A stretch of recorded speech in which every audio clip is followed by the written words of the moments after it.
Assalamualaikum warahmatullahi wabarakatuh.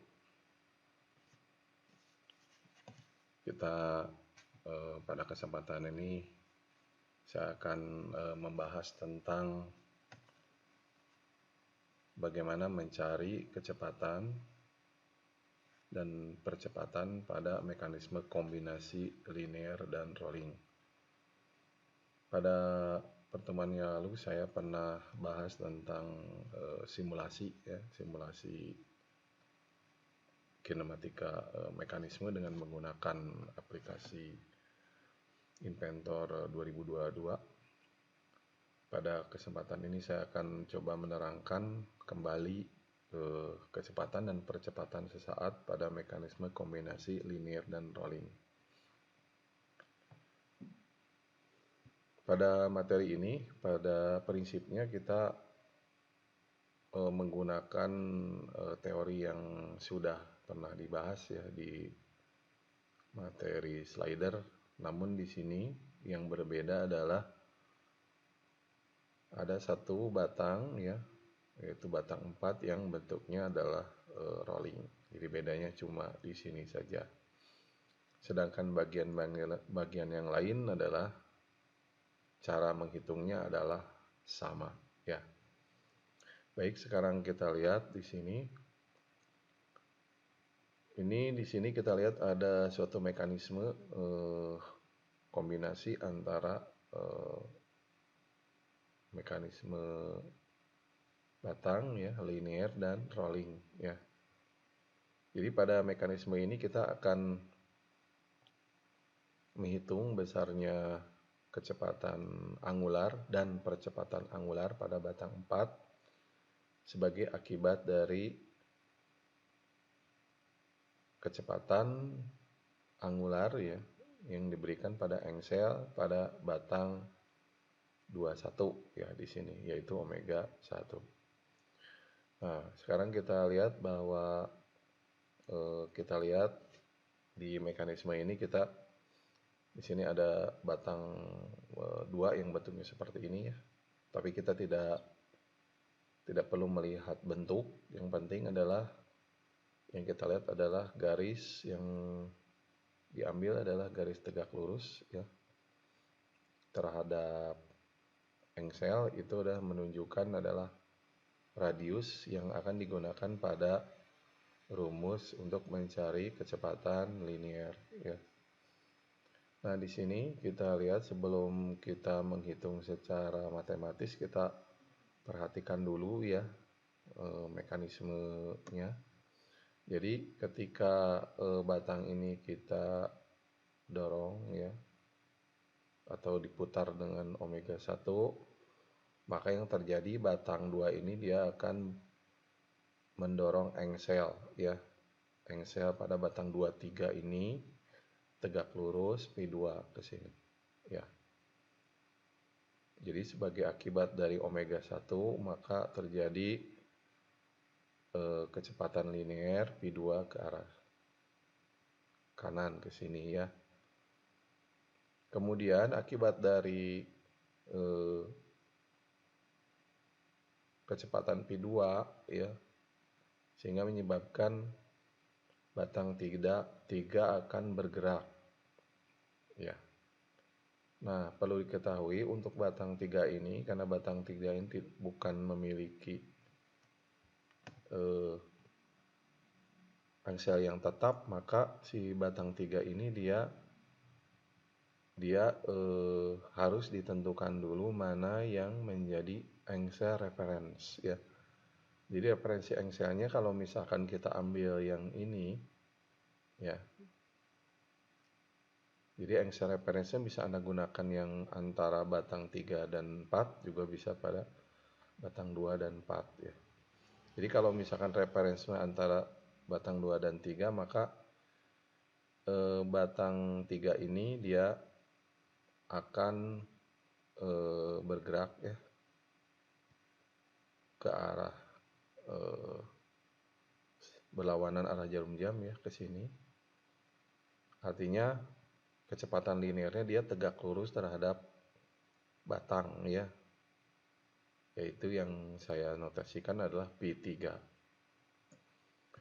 Nah, akibat dari perputaran batang 3 yang mendorong, maka batang 4 yaitu berupa disk ya atau berupa rolling, dia akan bergerak berputar ke arah kanan dengan ketentuan dalam teori rolling ini dia tidak sliding atau rolling sempurna ya. Nah, secara teoritik di titik tengah dari batang 4 ini terjadi kecepatan linear, yaitu saya sebut P4 dan A4 ya, A4. Nah, sedangkan akibat dari dorongan ini maka timbul putaran di disk ini, yaitu jadi ada terjadi omega 4 dan alfa 4, yang mana omega 4 adalah kecepatan angular batang 4 dan omega dan alfa 4 adalah percepatan angular batang 4. Di sini dengan radius 0,1 meter. Kalau kita lihat teori sebelumnya bahwa dalam teori ya, walaupun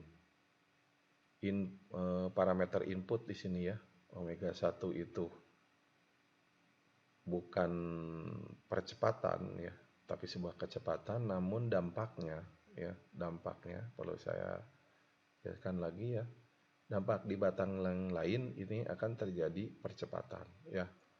Jadi seperti yang sudah saya bahas di simulasi ya, bahwa walaupun inputannya itu hanya torsi ya atau kecepatan konstan, tapi tetap di batang yang lain ada terjadi perubahan ya, perubahan kecepatan, yang artinya ada percepatan seperti itu. Nah, baik seperti itu kita. Jadi di sini tujuan dari materi ini adalah bagaimana mencari kecepatan angular dan percepatan angular sebagai akibat dari kecepatan linear ya, kecepatan angular ya pada batang 1 2. Baik. Nah, di sini kecepatan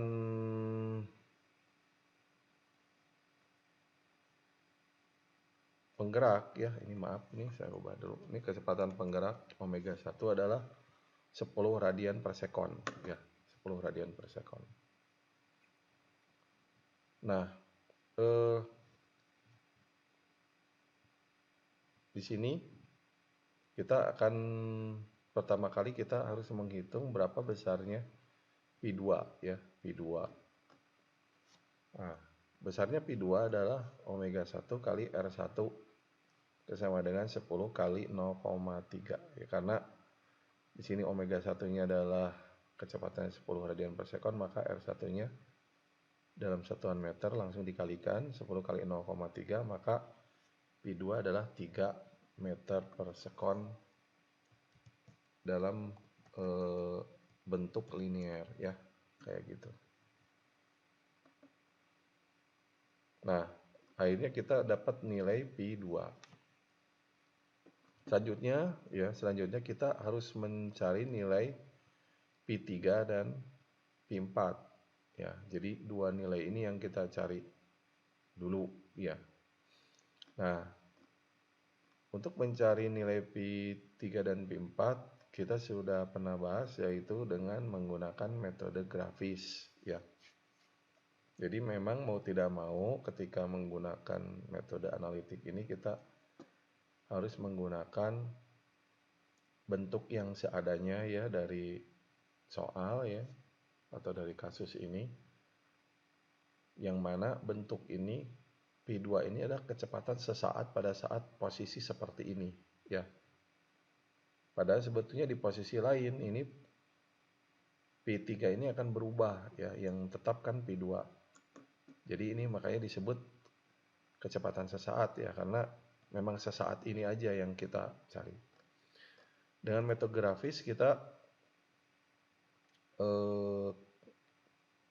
buat perpotongan vektor ya. prinsipnya yang penting ada perpotongan ya. Yang mana besarnya dari vektor ini adalah menjadi dua nilai, yaitu nilai matematisnya yang 3 meter per sekon, juga nilai panjang vektor. Ya, jadi hasil perpotongannya kira seperti ini ya. Kemudian besarnya dari P2 akan dibandingkan dengan P3 dan P4 ya. Kemudian setelah itu ya, seperti biasa kita ukur garis-garis yang berpotongan. Misalkan ya di buku Anda, di kertas kerja Anda adalah P2, misalnya hasil perhitungan adalah 6 cm ya. Kemudian P3 4 cm dan P4 7 cm, ini perkiraan saya aja. Maka seperti biasa kita gunakan metode perbandingan, yaitu nilai P2 yang hasil matematis kita bandingkan dengan nilai P2 dari grafis ya.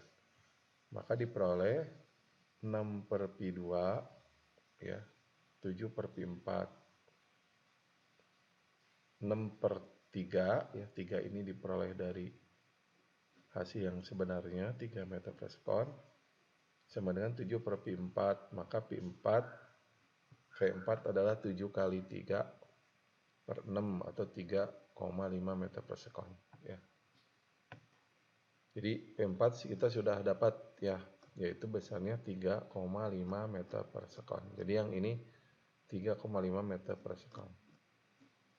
Nah, sebelum kita lanjutkan ya, kita lihat dulu karena ini bentuknya rolling, jadi kita akan masuk dulu ke teori tentang rolling ya. Jadi bentuk rolling ini ada dua jenis ya. Ada yang berputar pada porosnya ya. Misal di sini poros berputarnya, kemudian dia berputar. Ada juga yang dia rolling ya. Kalau ini kasusnya adalah rolling ya, rolling sempurna atau tanpa sliding. Jadi pada kasus rolling ini ya, ini sebetulnya sama dengan rolling di tengah ya. Hanya yang bedanya adalah titik acuannya, titik pole-nya berada di titik kontak antara lantai dengan roll ini. Jadi dia ketika ini di ujung ini ada kecepatan linier ya, yaitu besarnya AT dan PT, maka roll dia akan berputar. Nah, besarnya dari kecepatan angular itu adalah besarnya ya, yaitu Vt sama omega kali R. Yang ini R-nya ya, yaitu omega sama Vt per R. Jadi ini sebenarnya sama aja dengan kecepatan tangan sial, yang hitungnya sama aja. Perlu diketahui juga bahwa semua berat ya, semua berat pada mekanisme ini diabaikan, juga gesekan pada engsel ini juga diabaikan ya. Gesekannya diabaikan. Jadi beda dengan simulasi ya. Nah, di sini kita lihat, maka ya setelah kita bahas tadi teori ini, maka kita masukkan nilainya. Tadi sudah diketahui bahwa kecepatan linearnya adalah 3,5 meter per sekon ya. Maka kita tinggal masukkan aja di sini nilai dari angularnya adalah P per R sama 3,5 kali R-nya 0,1 meter sama dengan 35 radian per sekon ya. Jadi itulah kecepatan dari angular dari roll ini. Nah, sekarang percepatan ya. Sekarang kita lihat percepatan ya.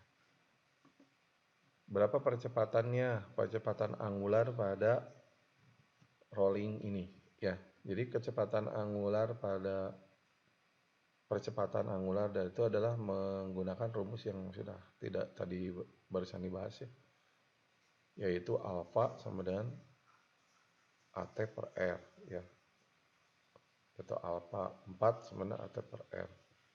Maka di sini alfa 4 harus dicari menggunakan grafis. Jadi yang ini mau tidak mau harus diketahui. Tadi I4-nya sudah diketahui, tinggal A4 ya. Bagaimana mencari A4 ya? Jadi mencari nilai A4 adalah kita dengan menggunakan grafis ya.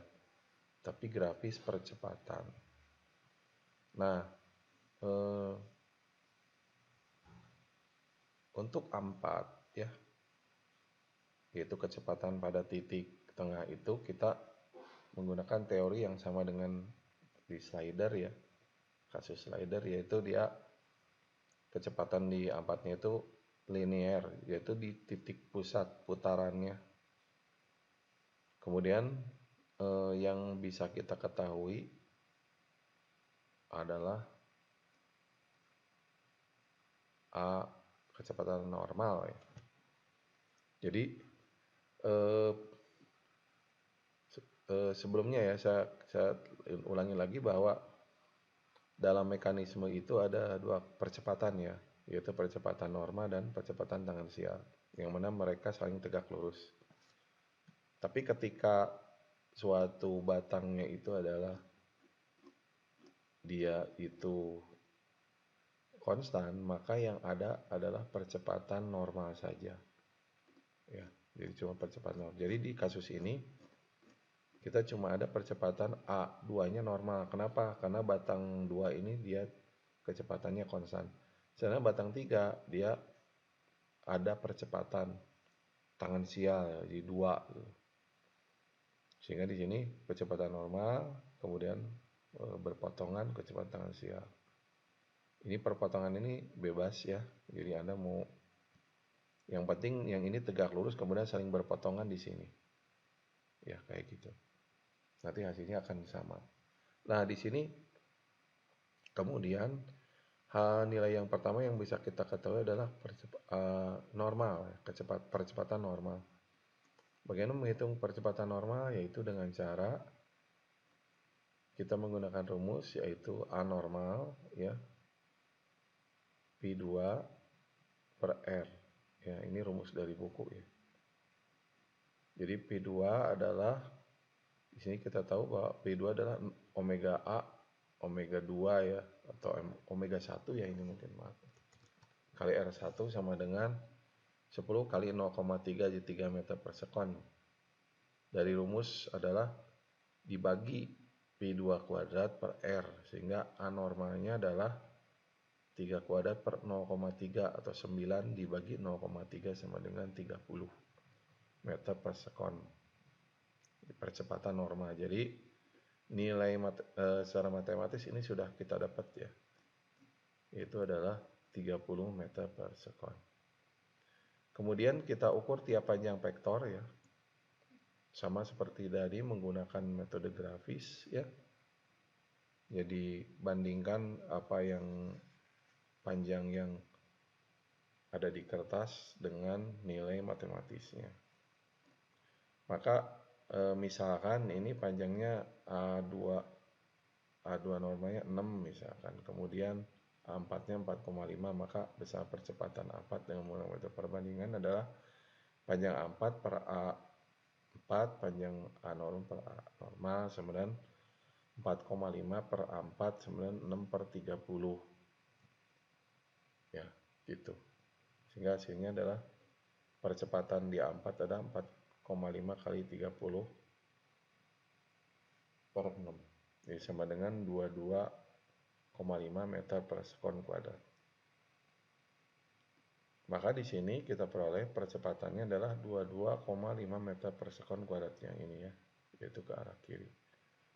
Kemudian dengan rumus ya mencari percepatan angular itu kita menggunakan rumus, yaitu yang mana rumusnya adalah percepatan angular ada percepatan normal per R ya. Jadi ini dari rumus ya, maka sama dengan 22,5 per 0,1 sama dengan 225 radian per sekon kuadrat. Jadi maka diperoleh percepatan angularnya adalah 225 radian per sekon kuadrat ya. Jadi akhirnya kita peroleh semua ya nilai dari yang kita tadi tanyakan, yaitu omega 4 dan alpha 4. Diperoleh omega 4-nya adalah sebesar 35 radian per sekon, sedangkan alpha 4-nya adalah 225 radian per sekon kuadrat ya. Kira-kira begitu ya, bagaimana menghitung percepatan dari mekanisme kombinasi antara rolling dan linear dan roll ya. Jadi itu kira-kira yang bisa saya sampaikan ya. Masih perlu dilatih juga ya, untuk memahaminya, sehingga apabila bentuk dari arah putarannya berbeda, kita bisa menghitung berapa besarnya, dan jangan sampai tidak paham yang dimaksud dari yang sudah saya bahas. Demikianlah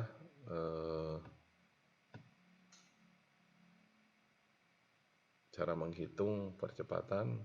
Selamat mencoba, saya tutup. Assalamualaikum warahmatullahi wabarakatuh.